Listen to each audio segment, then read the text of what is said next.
Hi friends, welcome to my channel கிறிஸாஸ் kitchen recipe. இன்றைக்கி நாம் புளிச்சக்கீரை கடைகள் எப்படி பண்ணுறது தான் பார்க்க போகிறோம். இந்த கீரை பார்த்திங்கன்னா சாப்பிட்றதுக்கு ரொம்பவே நல்லாயிருக்கும். இதில் மருத்துவ குணங்களும் நிறைய இருக்குது. கிராமத்து சுவை மாறாமல் நல்ல மணமாக ருசியாக புளிச்சக்கீரை எப்படி பண்ணுறதுன்னு பார்க்கலாம் வாங்க. ஃபஸ்ட்டு இந்த ரெசிபி பண்ணுறதுக்கு நான் 2 கட்டு அளவுக்கு புளிச்சக்கீரை எடுத்திருக்கேன். நம்ம கீரையை ஆஞ்சதுக்கப்புறமா அதை 2-3 டைம் நல்லா கழுவிட்டு க்ளீன் பண்ணி எடுத்துக்கோங்க. கீரையில் மண்ணெல்லாம் இருக்கும், அதனால் நல்லா வாஷ் பண்ணதுக்கப்புறமா நான் தண்ணியெல்லாம் வடிகட்டிட்டு எடுத்து வச்சுருக்கேன். இப்போ இந்த கீரையை நம்ம வேக வச்சுக்கலாம். இதுக்கு பார்த்திங்கன்னா நல்ல பெரிய பாத்திரமாக எடுத்துக்கோங்க. இதில் 2லேருந்து 2.5 லிட்டர் அளவுக்கு தண்ணி சேர்த்துக்கோங்க. தண்ணி லேசாக சூடானதுக்கப்புறமா நம்ம இதில் கீரை சேர்த்துக்கலாம்.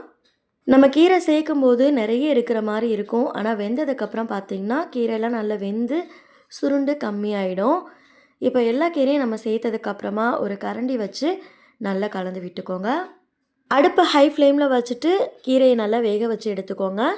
தண்ணி கொதிக்கும் போது பார்த்திங்கன்னா கொஞ்சம் கொஞ்சமாக பொங்கி வர ஆரம்பிக்கும். அப்பப்போ கீரையை நல்லா கலந்து விட்டுட்டு நல்லா வேக வச்சுக்கோங்க. இது ஒரு 15லேருந்து 20 நிமிஷமாவது ஆகும் வேகிறதுக்கு.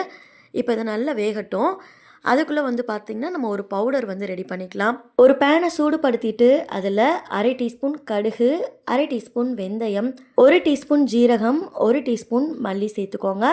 இதையெல்லாம் சேர்த்துட்டு அடுப்பை மிதமான தீயில் வச்சுட்டு நல்லா வறுத்துக்கோங்க.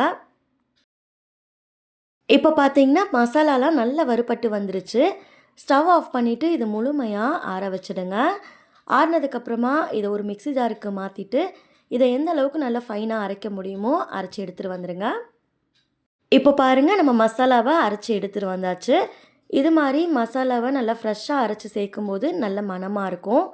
இப்போ இது ஒரு ஓரமாக இருக்கட்டும். அடுத்து இங்கே பார்த்தீங்கன்னா கீரையும் நல்லா சாஃப்டாக வெந்து வந்துருச்சு.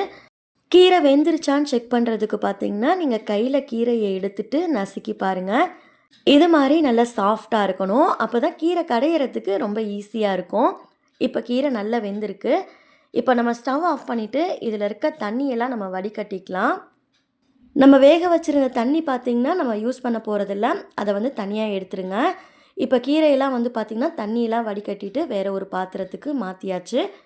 அடுத்து நம்ம கீரைக்கு தாளிப்பு கொடுத்துடலாம். அதுக்கு அடிக்கனமான பாத்திரத்தில் 1/4 கப் போல் நல்லெண்ணெய் சேர்த்துக்கோங்க. நல்லெண்ணெய் சேர்த்து பண்ணால் தான் புளிச்சக்கீரை பார்த்திங்கன்னா ரொம்ப நல்லாயிருக்கும். இப்போ எண்ணெய் நல்லா சூடானதுக்கப்புறமா இதில் 1 டீஸ்பூன் போல் கடுகு சேர்த்துக்கோங்க. கடுகு நல்லா பொரிஞ்சதுக்கப்புறமா இதில் ஒரு 30 போல் சின்ன வெங்காயம் சேர்த்துக்கோங்க. சின்ன வெங்காயத்தை நீங்கள் அப்படியே சேர்க்காமல் அதை தட்டிட்டு சேர்த்துக்கோங்க, ரொம்ப நல்லாயிருக்கும். அது மட்டும் இல்லாமல் நம்ம சின்ன வெங்காயம் சேர்த்து பண்ணும்போது அதோட மனமும் சுவையும் ரொம்பவே நல்லாயிருக்கும். இப்போ இந்த வெங்காயத்துக்குள்ளவே 8 போல் வரமிளகாய் சேர்த்துக்கோங்க. இப்போ இந்த மிளகாயையும் சின்ன வெங்காயத்தையும் ஒரு 2 நிமிஷத்துக்கு மிதமான தீயில் வச்சுட்டு வறுத்துக்கோங்க. வெங்காயம் வதங்குறதுக்கு கூடவே கொஞ்சமாக உப்பு சேர்த்துட்டு நல்லா வதக்கி எடுத்துக்கோங்க. இப்போ பாருங்கள், வெங்காயம் நல்லா கண்ணாடி பதம் வர அளவுக்கு வதங்கி வந்திருக்கு. இப்போ நம்ம மசாலா அரைச்சி வச்சுருந்தோம் பாருங்கள், அந்த பவுடரை சேர்த்துட்டு ஒரு டைம் நல்லா கலந்து விட்டுக்கோங்க. நீங்கள் இந்த மசாலாவுக்கு பதிலாக உங்ககிட்ட வெங்காய வடமும் இருந்தாலும் அதை சேர்த்துக்கலாம். புளிச்சக்கீரைக்கு ரொம்ப நல்லாயிருக்கும்.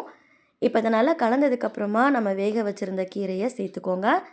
கீரை சேர்த்ததுக்கப்புறமா ஒரு டைம் நல்லா கலந்து விட்டுக்கோங்க. இதுக்கு தேவையான அளவுக்கு உப்பும் சேர்த்துட்டு இதை நல்லா கலந்து விட்டுக்கலாம்.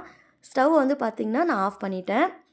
இப்போ பார்த்திங்கன்னா ரொம்ப சூடாக இருக்குது, அதனால் வெது வெதுப்பான சூடு வர வர இதை ஆற வச்சுக்கோங்க. இது நல்லா ஆறட்டும். வெது வெதுப்பான சூடு வந்ததுக்கப்புறமா இது மாதிரி மத்து வச்சு நல்லா கடைஞ்சி எடுத்துக்கோங்க. இல்லைனா இது நல்லா ஆறுனதுக்கப்புறமா மிக்சியில் சேர்த்துட்டு லைட்டாக கொஞ்சம் கொரப்பாக இருக்கிற மாதிரி அரைச்சி எடுத்துக்கோங்க. மிக்சியில் நீங்கள் சேர்க்கும் போது பல்ஸ் மோடில் விட்டு அரைச்சிக்கோங்க, இல்லைனா ரொம்ப நைஸாக ஆகிடும். உங்கள்கிட்ட மத்து இல்லைனா நீங்கள் மேஷர் கூட வச்சு மசிச்சுக்கலாம். இப்போ பாருங்கள், நம்ம நல்லா கடைஞ்சி எடுத்தாச்சு. இன்னும் உங்களுக்கு நைஸாக வேணும் அப்படின்னா நீங்கள் மிக்ஸி ஜாரில் தாராளமாக சேர்த்துட்டு பல்ஸ் மோடில் விட்டு எடுத்துக்கோங்க, கரெக்டாக இருக்கும். அவ்வளோதான், புளிச்சக்கீரை கடையில் சூப்பராக ரெடி ஆகிடுச்சு. நல்ல கிராமத்து சுவை மாறாமல் சாப்பிட்றதுக்கு ரொம்ப ருசியாக இருக்கும். கண்டிப்பாக இதே மாதிரியே செஞ்சு பாருங்கள். இந்த கீரையை ஒரு டைம் செஞ்சீங்க அப்படின்னா 1 வாரத்துலேருந்து 10 நாள் வரையிலும் ஃப்ரிட்ஜில் வச்சு ஸ்டோர் பண்ணிக்கலாம், கெட்டு போகாது. சூடான சாதத்தில் கீரை கொஞ்சமாக சேர்த்துட்டு அதில் நல்லெண்ணெய் கொஞ்சம் சேர்த்து நல்லா பிசைஞ்சிட்டு சாப்பிட்டு பாருங்கள். அதோட டேஸ்ட்டே ரொம்ப நல்லாயிருக்கும். கண்டிப்பாக வீட்டில் ஒரு டைம் செஞ்சு பார்த்துட்டு ரெசிபி எப்படி வந்ததுன்னு மறக்காமல் கமெண்ட்ஸில் ஷேர் பண்ணிக்கோங்க. நெக்ஸ்ட் ஒரு ரெசிபி வீடியோவில் பார்க்கலாம். தேங்க்ஸ் ஃபார் வாட்சிங். பபாய்.